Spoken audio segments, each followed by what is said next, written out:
From JBS Studios in Greater New York, this is the JBS News Update with Teisha Bader.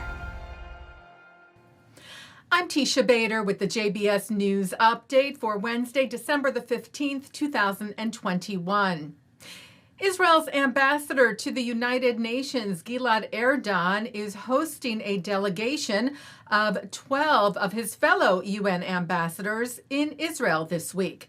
The Times of Israel reports that the group includes the ambassadors to the UN from Albania, Argentina, Bulgaria, Croatia, Ecuador, Hungary, Nauru, Palau, South Korea, Samoa, Uruguay, and Zambia.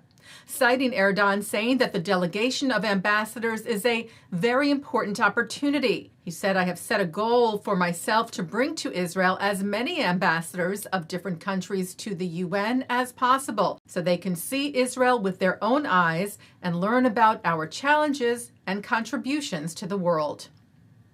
U.S. and Palestinian officials met virtually yesterday to relaunch economic talks. The U.S. State Department said on its website that the virtual dialogue to renew the USPED, the U.S.-Palestinian Economic Dialogue, was the first such meeting in 5 years.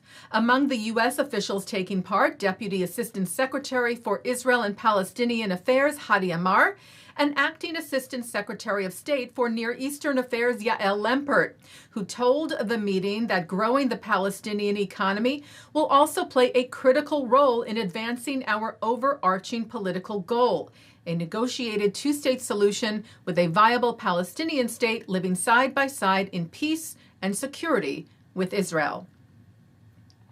The City University of New York has rejected an effort by its student government to sever ties with Israeli academic institutions. The Allgemeiner reports that back on December the 2nd, the Law Student Government Association passed a resolution claiming that CUNY Law School's work with Israeli researchers and institutions made it, quote, directly complicit in the ongoing apartheid, genocide, and war crimes perpetrated by the State of Israel against the Palestinian people, unquote.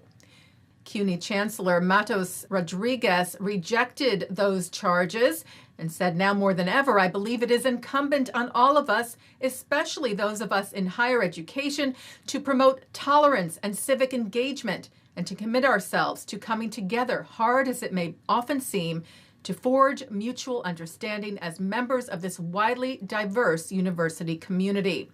Jewish organizations, including the Anti-Defamation League of New York and New Jersey, the Jewish Community Relations Council of New York, the UJA Federation of New York, as well as Stand With Us and local branches of Hillel, released a joint statement welcoming Rodriguez's rejection of the resolution, saying, "We also laud the Chancellor for rejecting both BDS, the Boycott, Divestment, and Sanctions campaign against Israel, and a call to end academic exchange programs with Israel."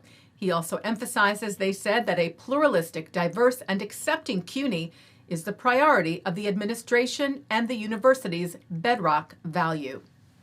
Taking a look now at our programming for tonight on JBS for Wednesday, December the 15th. At 7 o'clock, it's Talmud Study. At 7:30, author Judy Batalion discusses her book, The Light of Days, in a program of the Hampton Synagogue with Rabbi Avraham Bronstein. At 8, Rabbi Ariel Burger shares insights from Witness, Lessons from Elie Wiesel's Classroom, his National Jewish Book Award-winning book that explores what we can learn from the great Nobel laureate, teacher, writer, and survivor. At 9, Mark Golub sits down with Chloe Valdary on L'chaim. At 10, Rabbi Ammiel Hirsch speaks to the importance of looking critically at what is being taught in schools today. And coming up next, it's Thinking Out Loud. And that's the JBS News Update for Wednesday, December the 15th, 2021. I'm Teisha Bader. Stay healthy, stay well.